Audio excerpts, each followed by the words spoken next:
Hello, everyone. We're back, all gathered up for Series 10. I know many of you know the show, but if you don't know the show, All Gathered Up is a show that runs parallel with the Great British Sewing Bee to go into more detail of those techniques and skills that come up that they just don't have time to go into, because you know what it's like, especially at the beginning. There are 12 sewers. That's a lot of content to get through. And sometimes we don't get to see much sewing at all. And you're like, oh, what did they do there? Well, that's precisely what we can do on All Gathered Up. And for those who don't know, we can do it because we have this magnificent lady here, Carol Elaine, Master Tailor Couturier, to help us out. Don't we, Carol? Good to see you again, Carol. Stuart, nice to see you again. How have you been? I've been very well. It's been some time. I know I came to see you for a little bit during the year, but it has been some time. Been busy making. And Oh you? my I bet gosh. you've been busy too. Yep.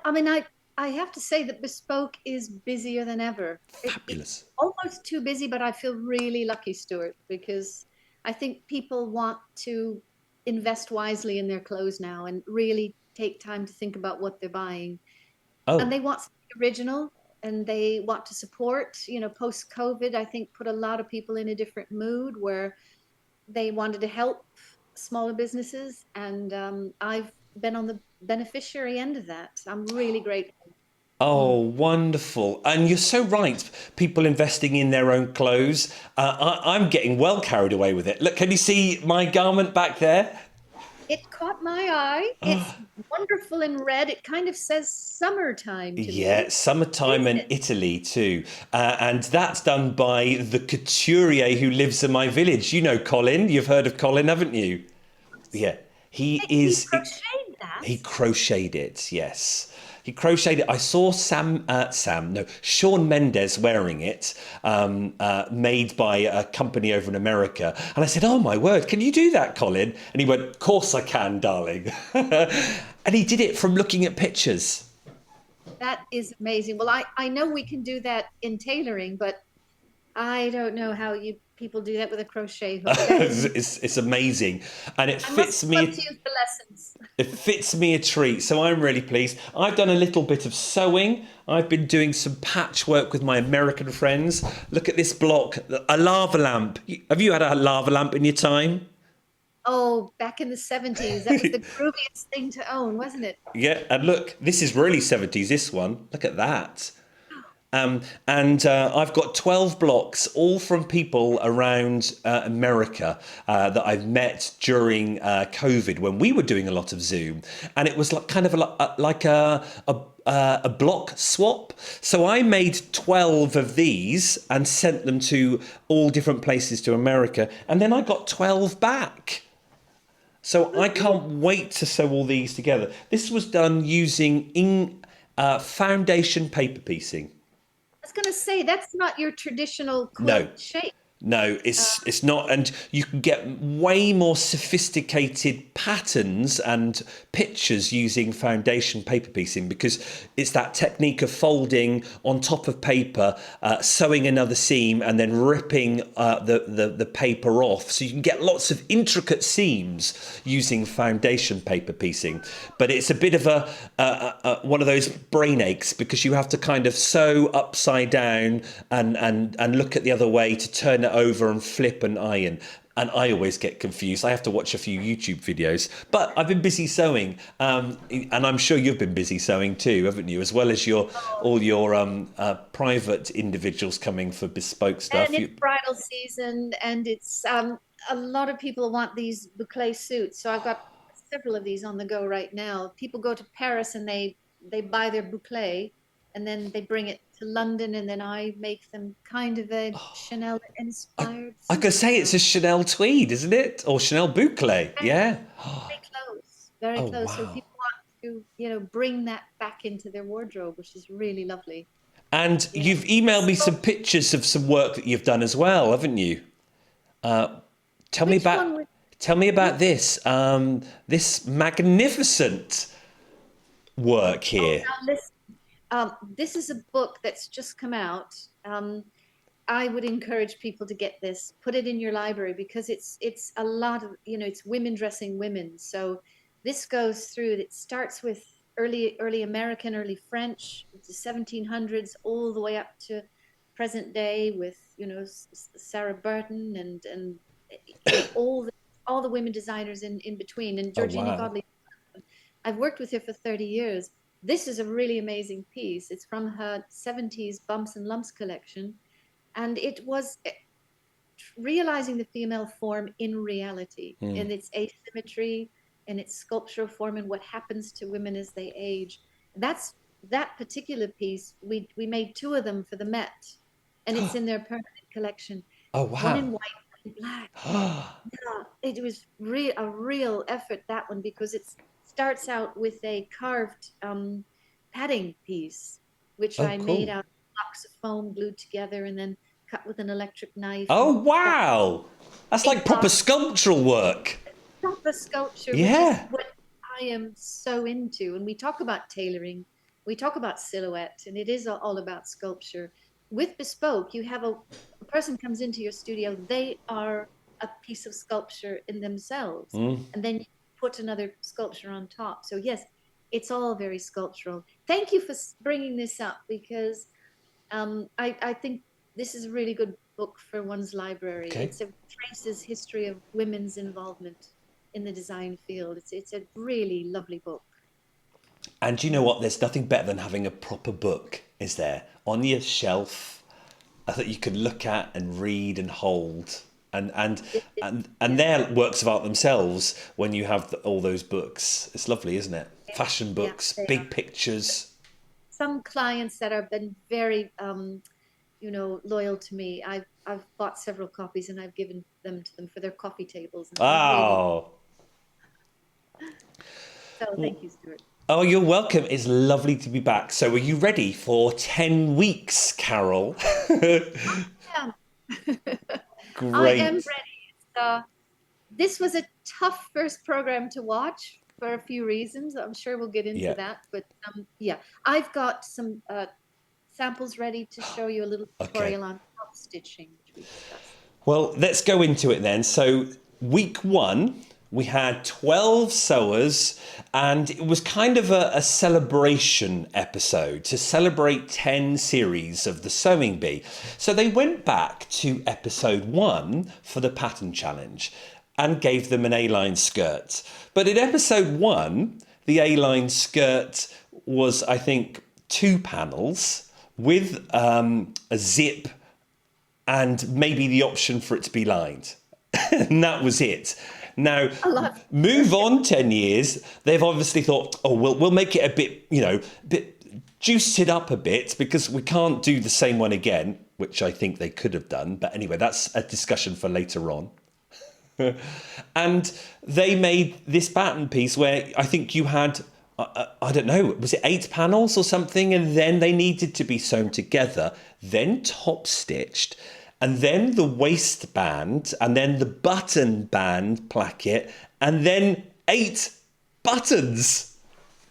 Yeah, it was painful to watch that, because it doesn't compare with the real world. I don't know who walked through this exercise, because that's what you should do Yeah. if you're going to set timings to, a novice, right? Somebody who's not a professional. You should walk through it and then maybe add a little bit of time. So I don't know how this compares to anything in the real world. It was so irrational to me to watch it. And when they said, you've got 3 hours and what 15 minutes. I think it was 15 minutes extra. I thought I would never do that. And if I did, why would I do it? Why would Yeah. I? Anyway, we saw the results. Everybody struggled. It was painful. It was. But we'll come to that, because what we normally do, viewers, for those who've never watched an All Gathered Up before, the techniques that we pull out from an episode, it may be from the pattern challenge or it may be from the made to measure. Very rarely is it from the transformation challenge. And then what we'll do is, once we've looked at those techniques and Carol's given us wonderful words of wisdom and experience on how to do it, or a way. Remember, there are many ways of doing it. So this is You one make method it, of doing it. yep, you make it your own. Yeah, Yeah. absolutely. We'll then go to the back to the program and then we'll look at it. So we'll go through the tutorial with Carol now with top stitching, and then we'll go back into the pattern challenge and we'll then look at what they created and then talk about the skills and practice. So let's go straight to it then. Top stitching, Carol. Is it more than just decorative, or is it actually a decorative function? It can be both. Oh, okay. It can be decorative, it can be functional. Two things to consider. Um, one is that the normal stitching guides that you have on your sewing machine, they disappear because you're working with larger pieces and you're sewing on the top. So those Okay. guides that you have to the right of your presser Yeah. foot, you can't see anymore. So you have to come up with another avenue, another compensation, and another guide that you have to make up. So that could be done with basting, chalk.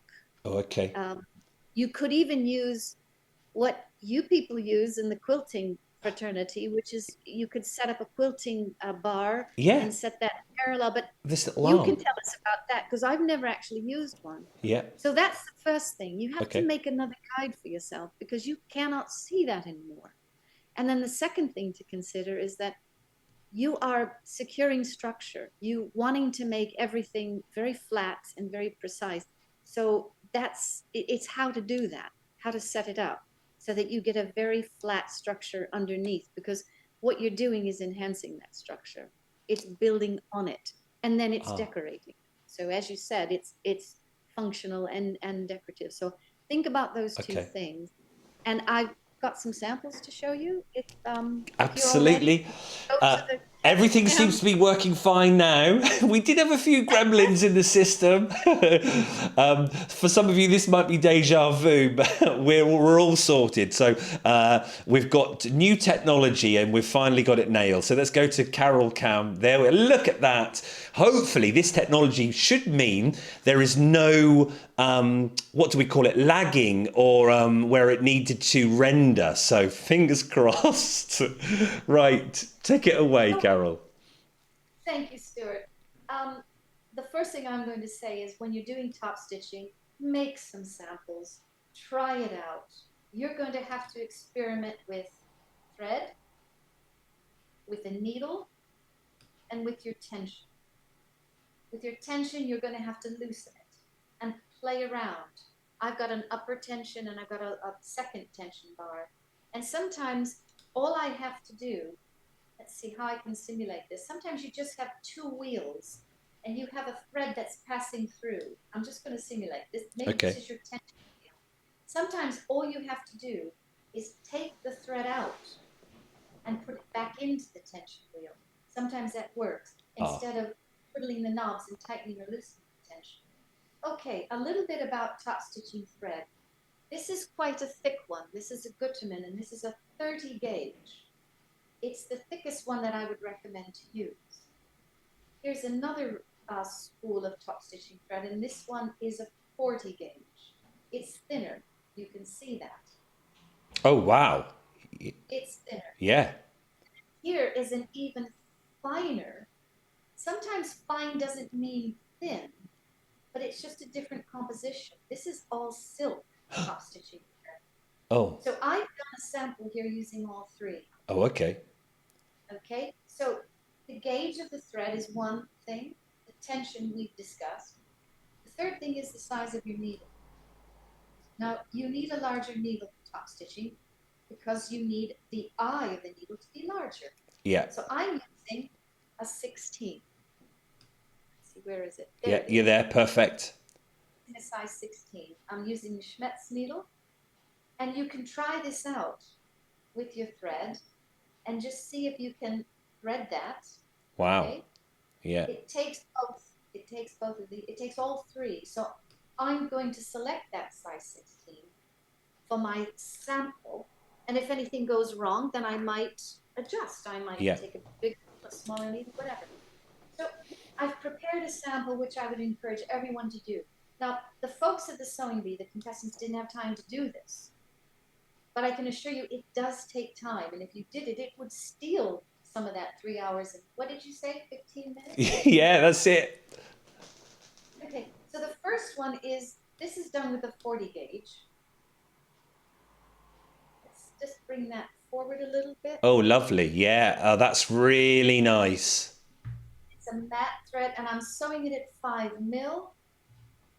What I said before about you losing your stitch gauge because you're sewing on the top and you're covering up that measurement to the right of your presser foot. Yeah. Your presser foot is actually a very handy guide that you can use to compensate for that. So if you're using a top stitching foot, then it's generally about a centimeter wide, Okay. and halfway through that presser foot is 5 mil. Now here's our thicker. I love that one. Now that is what in my limited knowledge of top stitching, I've done a lot of quilting, and when you want the quilting to show, that's what I would go for. You would go for the Gutermann. You would go for the 30 gauge. Yeah, yeah. Great choice. This one is the slightly Ooh, iridescent. I love it. Yeah, and it's the gold color. So if I was going to do some jean work, altering jeans, and I didn't want that heavy look, I might choose something like this.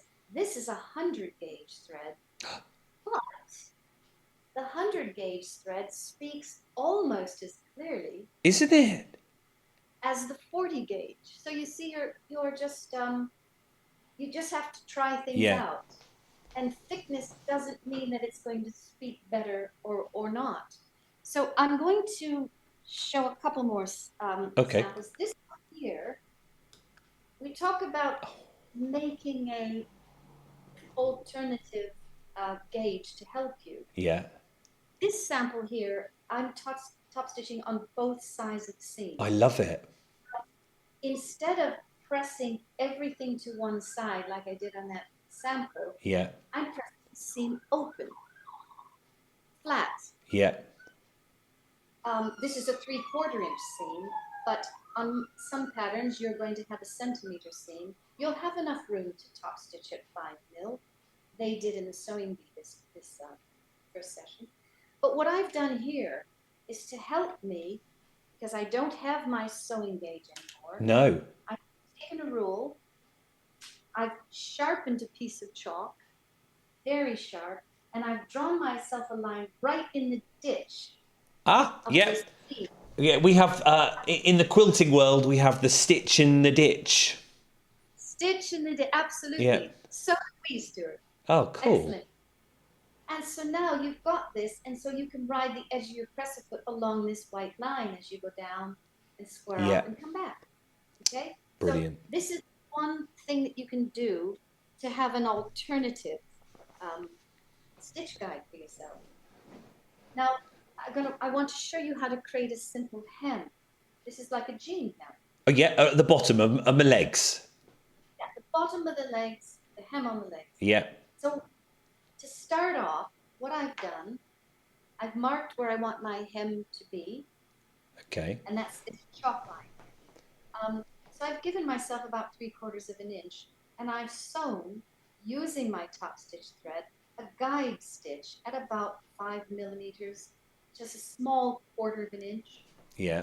Then I've pressed that as close to that guide stitch as I can get, so that I know that it's even. Oh, lovely. Okay. And I presume when pressing that will press better because of that thread as well, won't it? You're absolutely correct.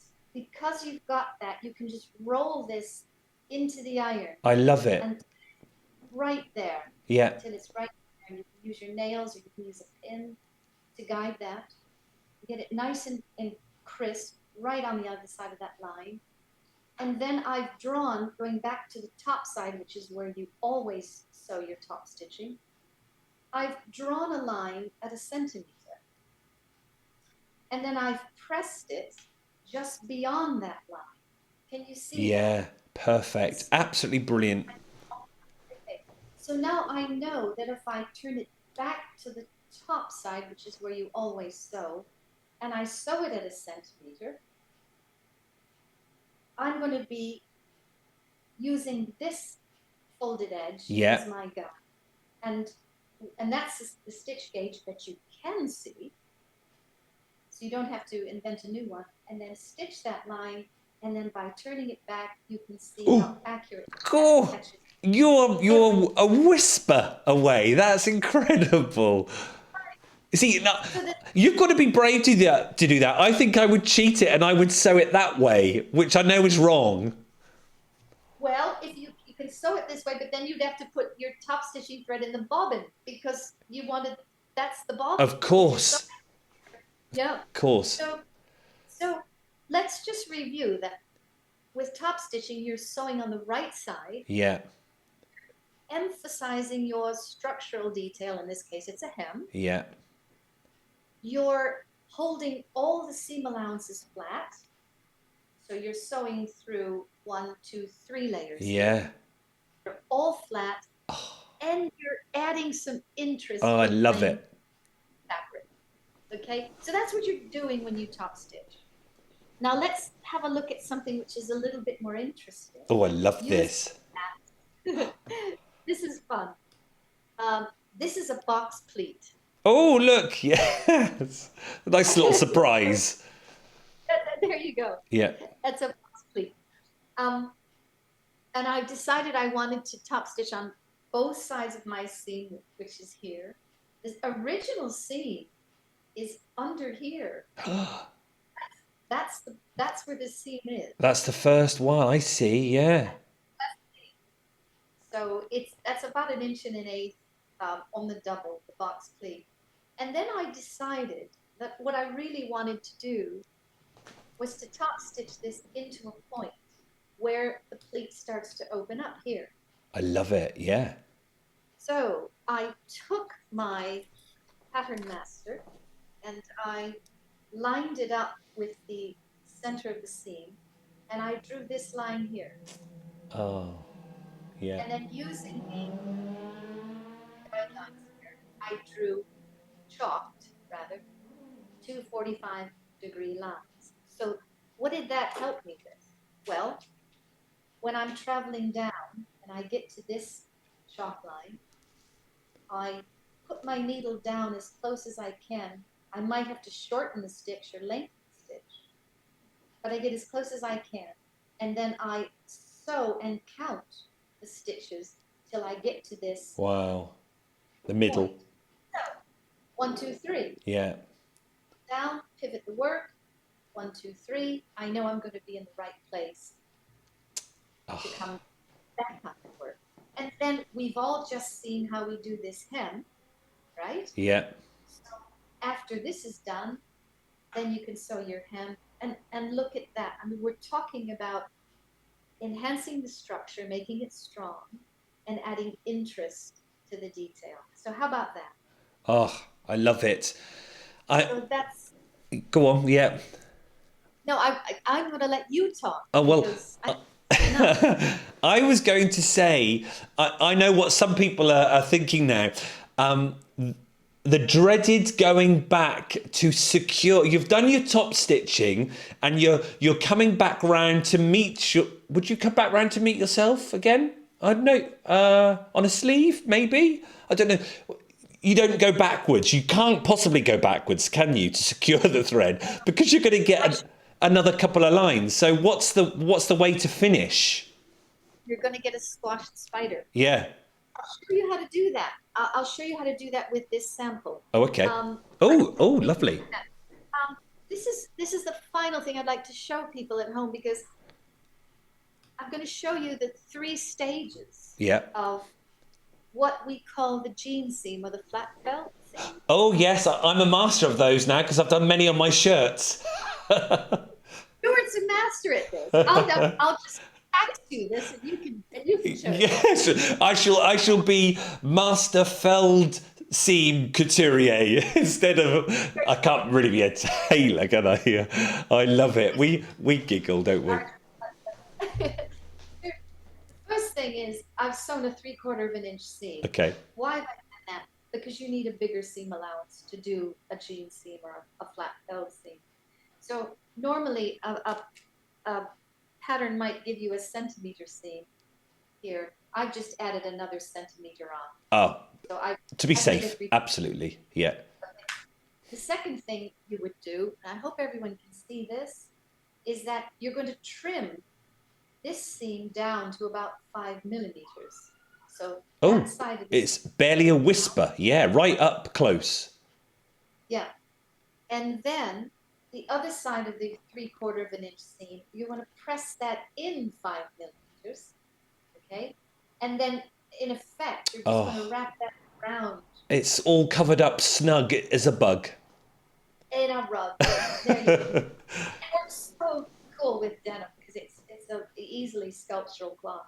And then what I've done here, Stuart, is you know, you really want preparation is the key, and you Absolutely. want to make sure that you're going to map things out right. So I took a long basting stitch and I secured this. Oh, I can Can see you it. see? Yes. That's a, yeah, what's that, an inch? Yeah, each That's long. nice Yeah, long basting stitch. yeah. Uh, I don't know if I'm showing this I right. can see that. Yeah, I can see it. It's white, but put your finger underneath it. Can you put your little finger underneath it? I tried. There we go. Oh, there you go. Now, yeah, now we can see. And that makes everything nice and flat because one of the things that we have to consider is we have to consider how to make everything flat and secure. So Yeah. this basting stitch sets things up so that when you turn this around, Oh, you can then sew very close to the edge of the seam, which is here, and then you can pick your. This is where my basting thread is, yeah. and I'm just on the inside of it, just on the inside. So look at how nice that Oh, it is looks beautiful. because of the prep that we've done. Okay, so that's all I have to say on the samples, and y'all have that now, and you can look back on it. But different ways you can treat top stitching. Oh, and yes, it's yeah invaluable. And as you say, and I know we've talked about this before, and we're probably going to sound like broken records. It is that I remember the 5 P's that my dad taught me. Proper planning prevents poor performance. I think you could have 6 P's with a rude word in there. Proper planning prevents boom, poor performance. But it's so right, and I know sometimes we don't want to do it. It's like when we're doing wallpapering or something, DIY. Those cleaning jobs where you've got to clean it down first or whatever. But in sewing, it makes a huge difference, doesn't it? And in the long run, it will make for a better garment. The one thing I never forgot from you teaching me was the stay stitch and how important the stay stitch is. If you like, I think I've done several shirts now. Before you get to do the collar, that shirt can, from doing the yoke or doing the shoulders and stuff, can easily just bloom and bloom and bloom and get wider and wider and wider. If you take that time to put that stay stitch in, that planning and Yes. that preparation, it saves a lot of heartache at the Yeah. end of the project when you're about to put your collar in and you can't do it because it's suddenly stretched. It won't fit. When you're working on a curve, part of that curve includes the bias, the most lively part of the cloth, and it will stretch. And it's stretched with just handling. When you cut it and you just handle it, it starts to stretch. If you're pressing it, it's Yeah. it's going to come more out of shape. So you're right. And this preparation takes no time at all. And I always think that there's a huge amount of satisfaction in it because you're setting yourself Yeah. up to do a better job. Yes, and to finish with a wonderful garment rather than rushing it or because we've skipped that prep and then you get frustrated. Oh, it's not going right. And then you try and do it again. Oh, it's frustrated. And then you chuck it across the room and you don't finish it. They said sewing would be fun. Why have I thrown this out the window? And the panels at the top of the 8 panels of this skirt at the top, because the body curves, Yeah. and if you were to look at that, the waistband, before you put the waistband on, that skirt would have a curve. Yeah. Now, part of that is all on the bias. And I could tell that when I saw the lineup of skirts, A lot of the skirts didn't fit into the waistband. They Ah, were pleats, they were tucks. So, yeah, and what you're telling us is exactly yeah, what happens in almost every garment you make where you're dealing with curves. If you're making a quilt, you're on straight and you're on the cross grain. And yeah, well, the cross grain does stretch, doesn't it? yeah, yeah. You have to be careful about that. Yeah. It's it's trying to get out of that mindset as well that you feel you're near the end with top stitching. So I know I've been a victim of this. I go, I've just got to top stitch that. And that mentality just means already you've assumed that the top stitching is going to be a very quick job and I've just got to do it. Even the idea of just saying, I've just got to top stitch. But Oh, yeah. I think we underestimate that whole thing and don't treat it with the respect that it deserves to leave it to give it a good amount of time. Now obviously that was never going to happen on the sewing bee, so it was Not it a was doomed to chance. fail from the beginning. But yes, you need to leave time to do the top stitching with all that preparation because it's Yeah. the bit that shows, isn't it? It's the bit that will jump and people will go, wow, I love that. Yet we just seem to rush it or think it's just a little thing at the end, and it's not at all, is it? You need to treat it like the final polish that it Yeah, is. And you got to get up from your project, walk around, come back, look at your seams, make sure they're in the proper position to top stitch. Because if you do this wrong, it will offend the eye every time you look at it. yeah, And for people who know, who look at things and they can see a mile away, proper technically trained people, it will offend them as yeah, well. So why do it if it's not going to be yeah. right? Do it right or don't do it at all. My mother used to always say, And bless her. that's why I think we felt for the sewers, which is a perfect link to go into the sewers, because it was like, oh, it's a sewing program for time. So they're not going to take the top stitching with with slowness and respect, are they? They're going to be, I'm zooming this top stitching down. So let's go and have a look at the pattern challenge, everyone. So they had to, let's get the picture up first of the pattern. So there it is. If you haven't seen the show, that was the project they had to make, the A-line denim skirt. 8 buttons on there. I can't remember how many panels. 1, 2, 3, 4, 5, 6. I think there must have been 7 or 8 panels. All with, you could see the top stitching there with the dashed line. It's a huge step up from the first one. So where were you going to skim? You've entered this competition. Time is of an essence. You're going to probably just whirl through the top stitching, aren't you? That's where you're going to I just want to get it finished, so I'll just whirl through. But even then, the sewers didn't get it finished. So, because then they've got the 8 buttons to do, haven't they? Let's have a look at that. Here they are. And also, it would have taken a long time to cut that out, Yeah, you know? yeah. So, I mean, the first thing that hits you is this one with the contrast at the end. Oh, I mean, that Janet's. Yeah, does stand out. yeah. Yeah. They had to use denim. They gave them all sorts of denim, coloured denim, as you can see there, as well as just classic. I don't think anyone finished at all. I think the closest one who did win this round, still I think had a button short or bits, maybe the hem not done. So it was a really hard challenge. So I felt for them. And do you know, this is where I really felt for them. Carol, if you were doing a celebratory sort of show of 10 series and let's celebrate the first ever pattern, would you not just celebrate that first pattern and do the first pattern again? Why make it harder? Exactly. Would you set a task so unreasonable in time that everyone would just make a hash of it and you'd have to pick the best or the Yeah. worst? That would you do to I know. open- And especially as I it's get it. a birthday show, you're celebrating a show that we love because we've got sewing. I must get off my high horse, but we've got sewing on a mainstream TV channel for an hour, and so celebrate it by doing the first pattern again with no souped up things to it, and let the sewers finish with half an hour to go and feel good about themselves. Let them feel good that they've done some really good sewing on national telly, and then let the judges have to work damn hard to choose a winner. That would have been great, wouldn't it? I love your passion.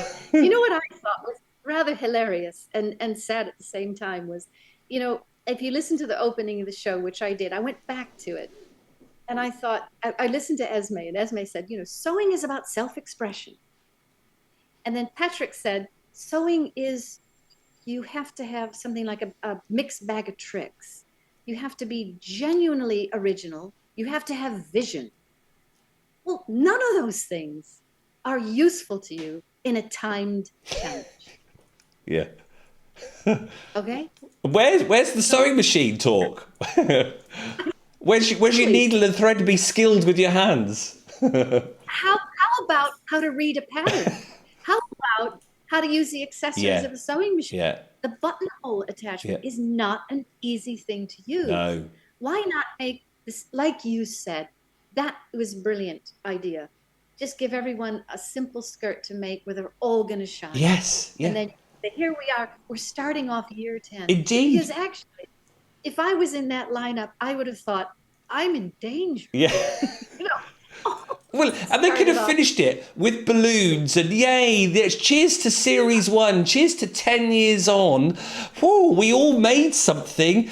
But you won, and because the judges had to really nitpick at the top stitching because you gave them time for it. And then it wouldn't have felt like a damp squib, but we got to this and poor old Teague on our other channel, he said he thought all 12 were going to get kicked off and a whole new 12 were going to be shipped in.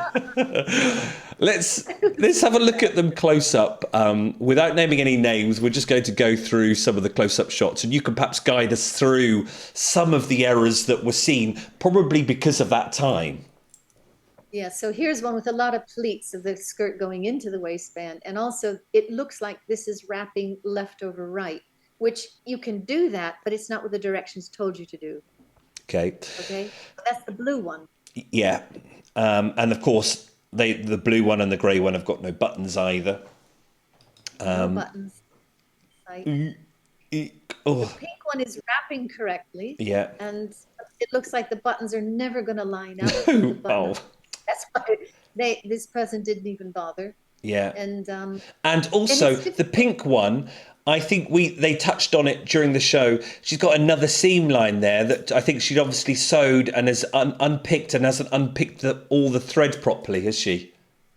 Oh, I see. So she's top stitched too far away for her 5 mil and then had to unpick it, but didn't even have time to unpick it. I know. It looks like it, doesn't it? Yeah, and look at the top of the waistband. That's probably a simple folded edge. Yeah. Where the bottom of the waistband is going to be 1, 2, 3, 4, 5 layers of fabric. So that's not easy to control.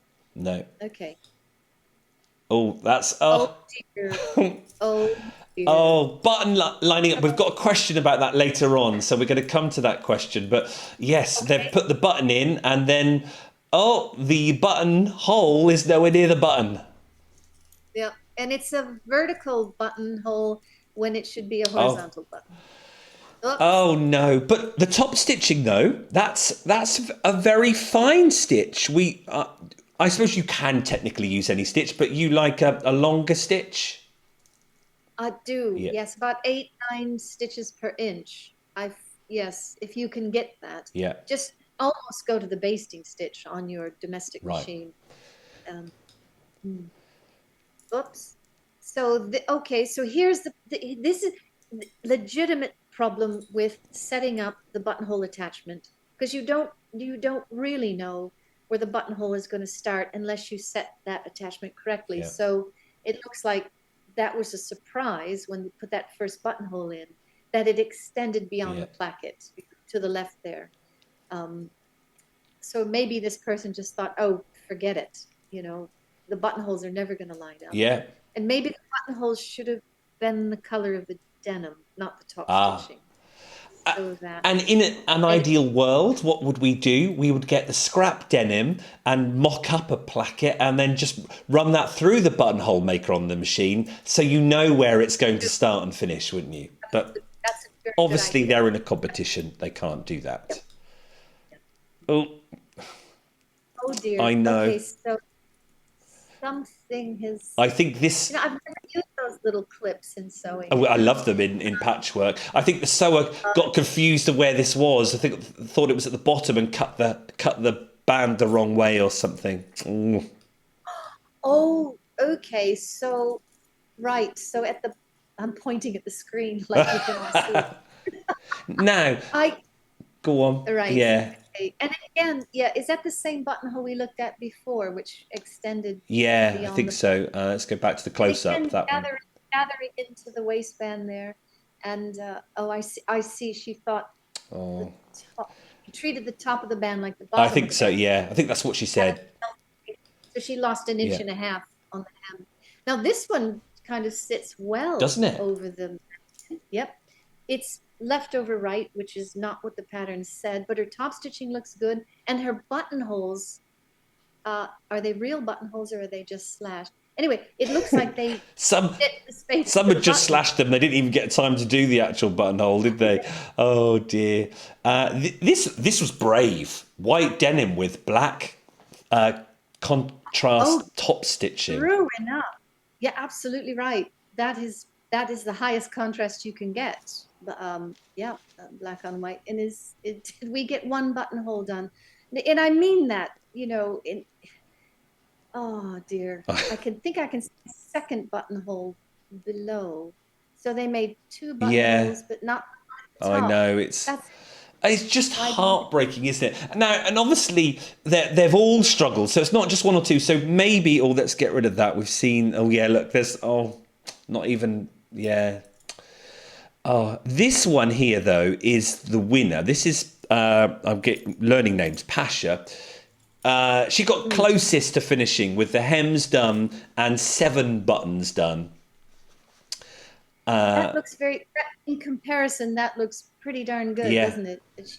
She's gone as far forward as you can go. And the top stitching looks even, yeah. it looks flat, It's hard because as we the haven't got a center. close up, but yes. But there you go. And I think we all felt a little bit, like a, what do you call it? Like you've let off a balloon and it's gone.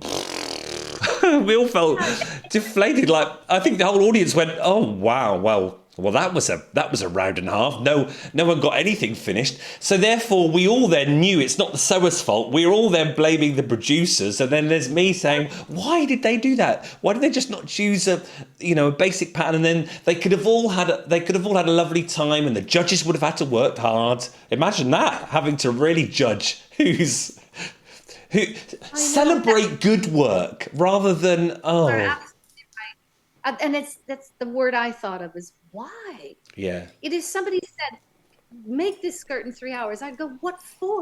How come? Why? yeah. Why?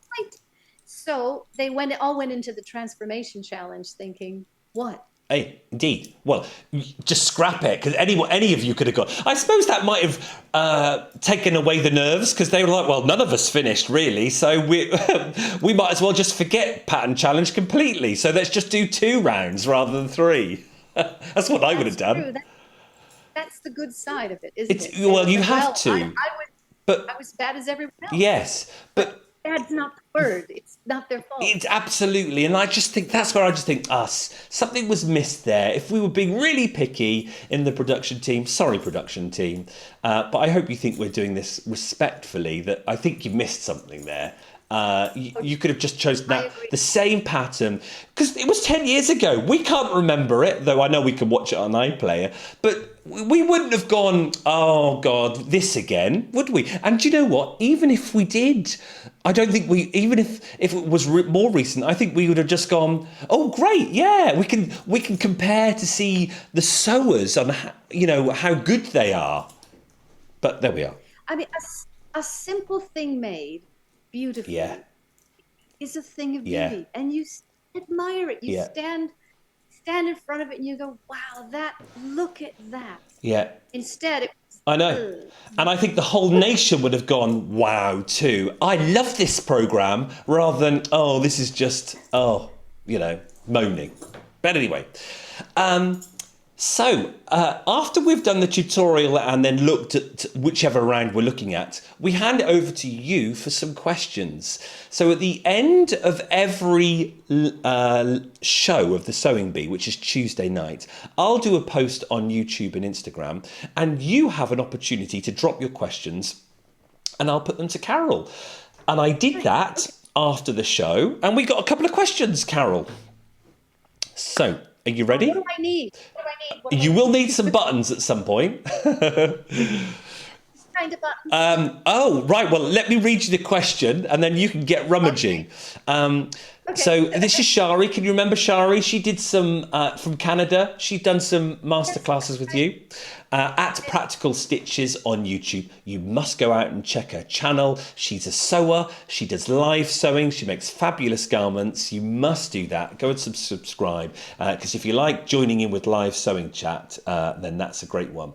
So she says, what is the difference between 2-hole and 4-hole buttons? Now, audience, before you start shouting, well, it's obvious. It may be, but actually, I'm like thinking, well, is there a rule? Like, do you only put a 4-hole button on a shirt, and do you only put a 2-hole button on a waistcoat? So if it is that basic an answer, let us know, Carol. But otherwise, there is never a question too daft or too silly or too basic, because you remember, everyone is at different levels here. We can have experienced sewers for years and years, and we can have beginners. So we're all in it together. How are you getting on, Carol? Have you got some buttons? I've got some things here. Hang on. Okay, well, let me just see. Let me just get one more thing. Okay. So while she's finding some buttons, so you pop your questions. You can always email us too at stuart@thewoolpatch.com. Or just drop it in to last show. There are a multitude ways you can get your questions across. And it doesn't necessarily have to be dedicated to the show's topic. Like if you're doing some shearing, for example, and you're really stuck, well, you've got Carol here, Master Tailor Couturier, who can help you out. So it could be on a project that you're working on. So drop in any question. Right. Okay, well, I've got a few, and then I can be prepared for these questions. Yes, I could give them to you in advance. That would probably help, wouldn't it? Though there's something kind of nice about doing it on the hoof like this. Right.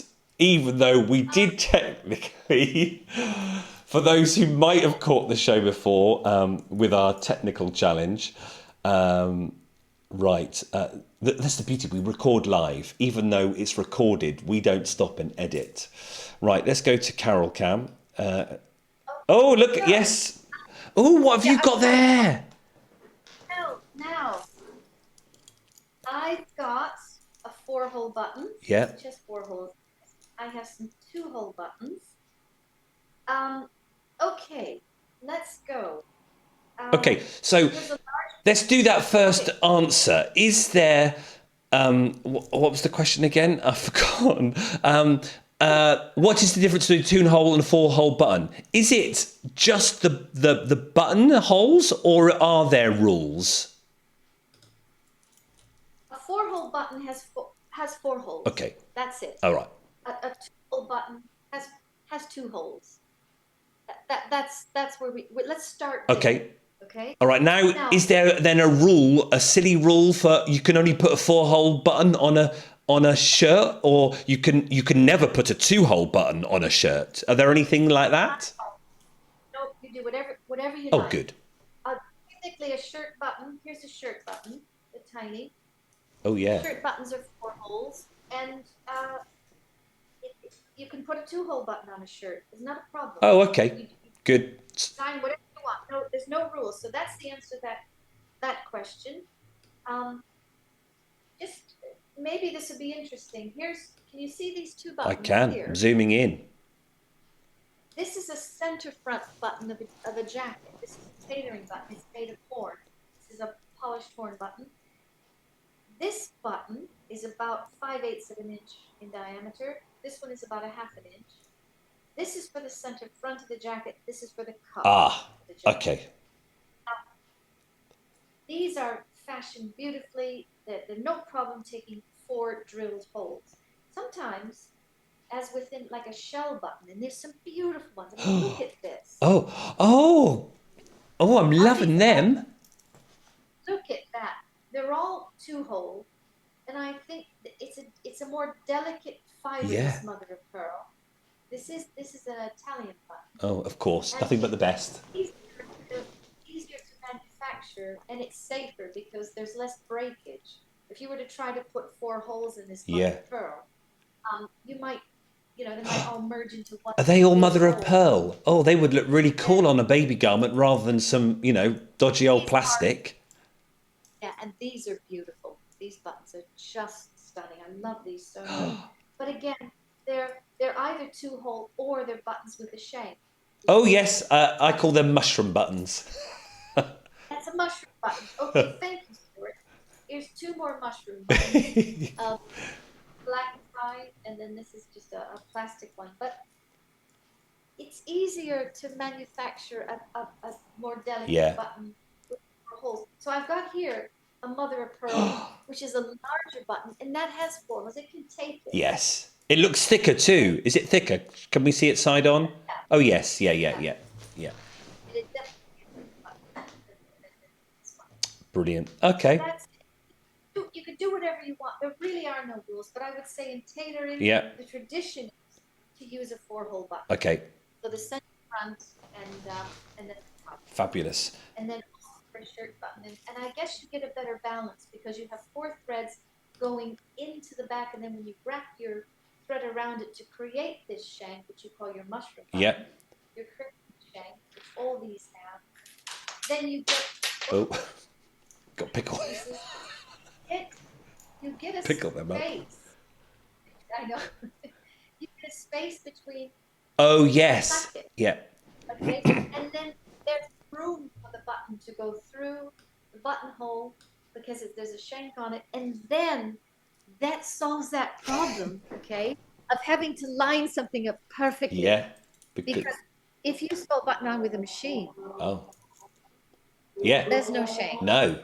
Or there's a little shank because it's just going to go down, up, down, up, down, up, and then it's going to stop. Yeah.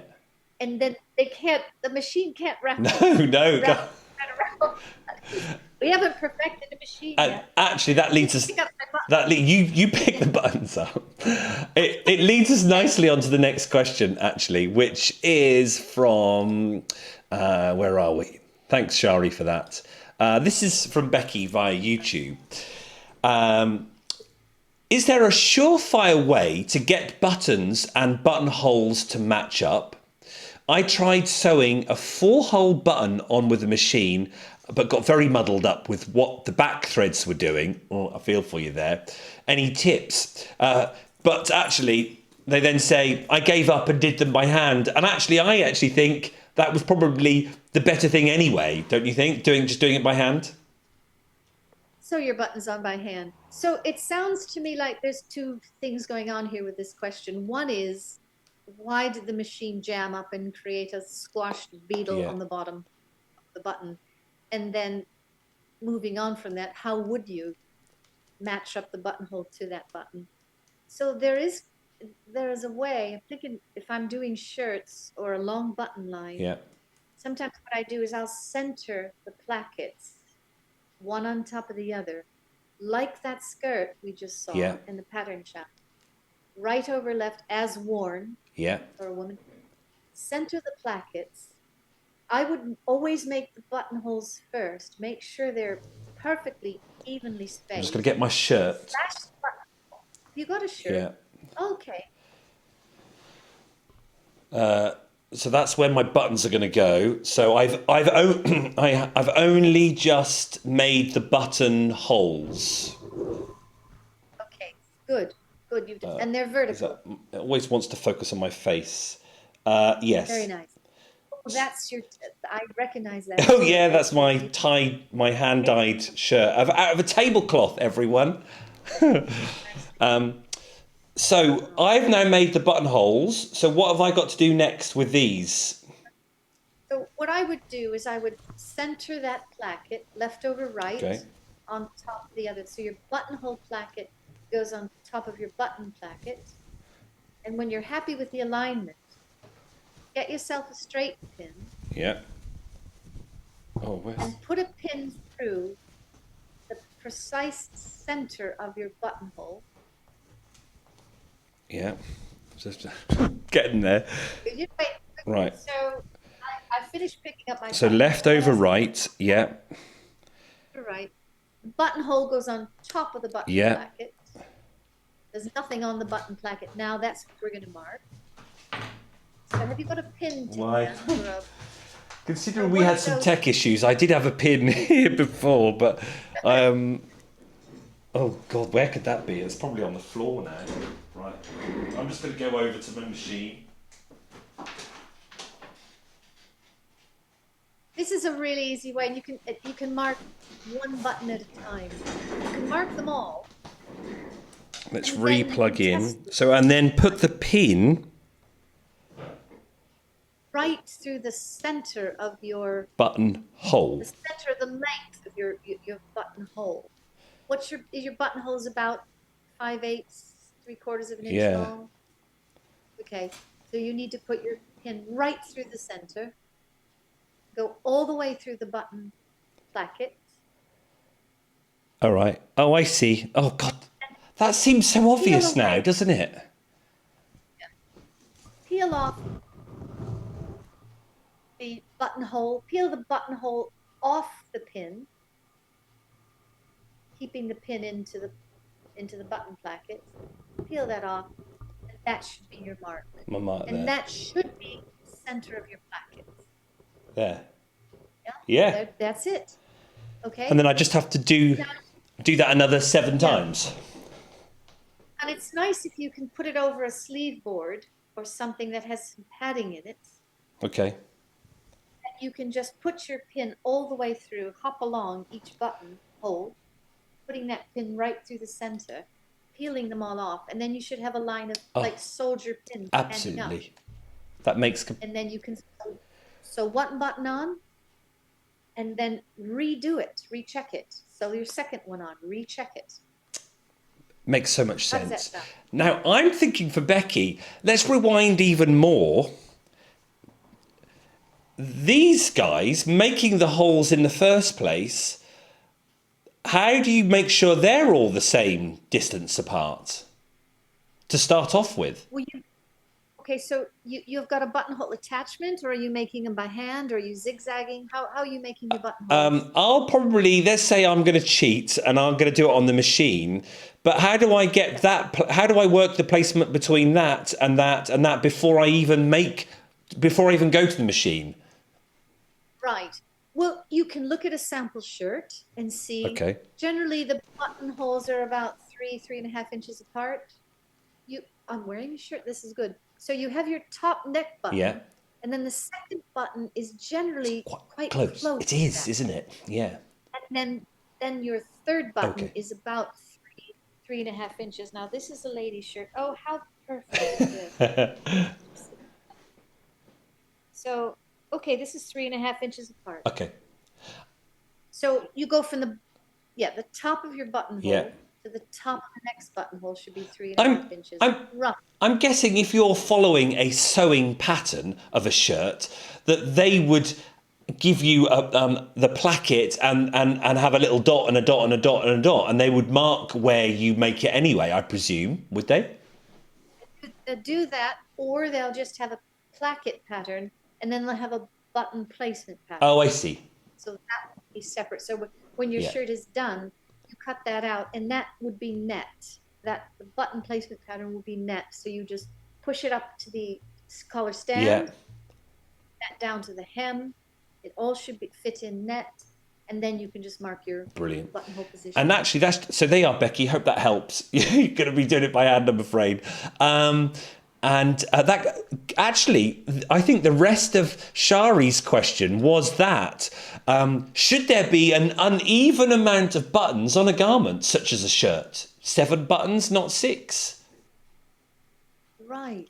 Count how many have you got on yours? I'm not going to count. That's interesting I'm not going to count on mine. too. 1, 2, 3. I've got 7. You got 7. Oh, I've got 6. Including the Oh no. Wow, that's really interesting. I've done it wrong though, probably. I would have thought in my simple brain, odd, like they do on MasterChef, everything's in 3s, isn't it? 3 stylish roast potatoes or 3 chips. Triangle. Well, I think there's something aesthetically Yeah, pleasing. We don't understand why, I but agree. I think an odd number it just sits better artistically. But if it's a long skirt and it calls for another button, like the pattern challenge, it Yeah. was a long skirt. So, maybe it calls for an even number of buttons. Who knows? You can always play around with the spacing. Sometimes what they're doing with the newer shirts, making them quirky, or they're putting 2 buttons like an inch apart, and then skip 3 Oh, inches, and then 2 more, and then yeah. So I don't know. It's whatever. I Whatever I looks think you're nice, right. My flower shirt at the back that Colin made for me, he was originally going to do them because he likes symmetry. So he was going to do. Let me get it for you.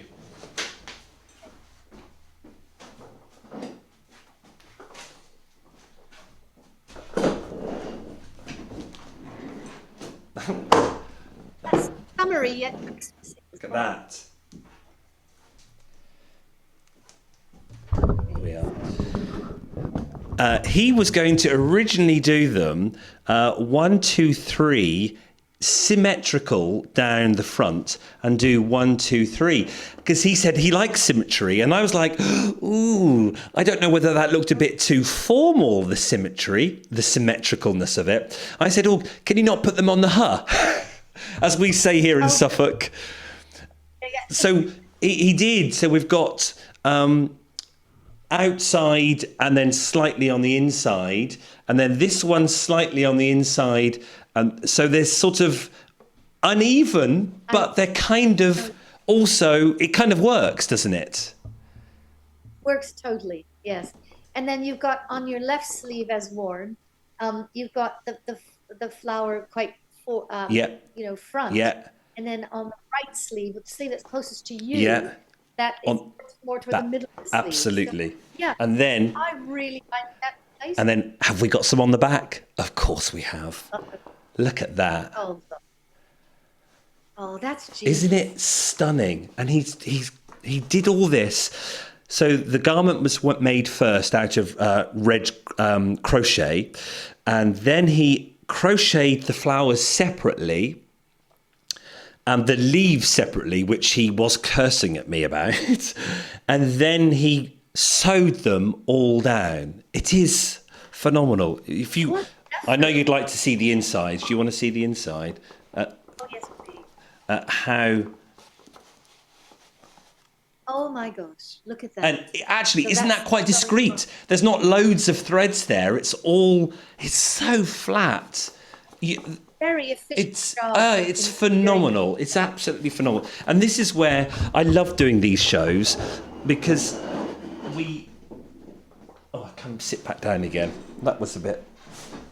We get to celebrate everyone's creativity. There are so many clever people out there with so much experience. The wealth of experience that you've got, Carol, of over the years of working with people and picking up tips from that tailor and that tailor and that tailor, and as you then say, you work out what works for you, and then you might even adapt it even more. And you can't put a figure or a price on that, can you? Can't. And I think I love doing these tutorials because there's so many ways of doing something. And the top stitching one is interesting because they would take away part of your sight line of what you're doing. You've got to invent something. So you can use tape or chalk or basting threads or, a staple gun, whatever works. And I just like explaining what it is that you're doing when you're doing something. and then you can make it your own. But I think this is what's missing with the sewing bee, and this is why we're Yeah, here. yeah, This is to strike against the sewing bee. It's an entertainment show. People love it. We love it. But what is missing is the yeah. fundamentals that you should probably be learning, and then you can go and break the Yeah, rules. I love that. Oh, break the rules and make something phenomenal. Yeah. And well, yeah, well, they are. We need to end there because I just don't think we can say anything better than that. So well done, you. So there's our program. That is all gathered up. So if you're new to the program and you're watching it for the first time, then I hope you enjoyed it. There's more of it. 9 more weeks. Next week is Sports Week. So what do we think we're going to have? Cricket jumpers, are we? Or spandex, lycra? Ripstop nylon. I would. Oh, Well, yes. You did a good tutorial on that a couple of years ago, didn't you, with the ripstop? I love that project. Well, listen, if you send your questions in, and thank you for your questions, this is the good part of the program. I'll be better prepared. I won't have to rummage. Oh, I like that though. We got to see the worker in the studio. I loved it. And considering we did a take yesterday, which didn't go too well, I think we've trumped ourselves on this take. Oh, Carol, thank you so much for your time. Thank you for watching, everyone. And we will see you next week for Sports Week. Can't wait. Cheers all. Bye-bye.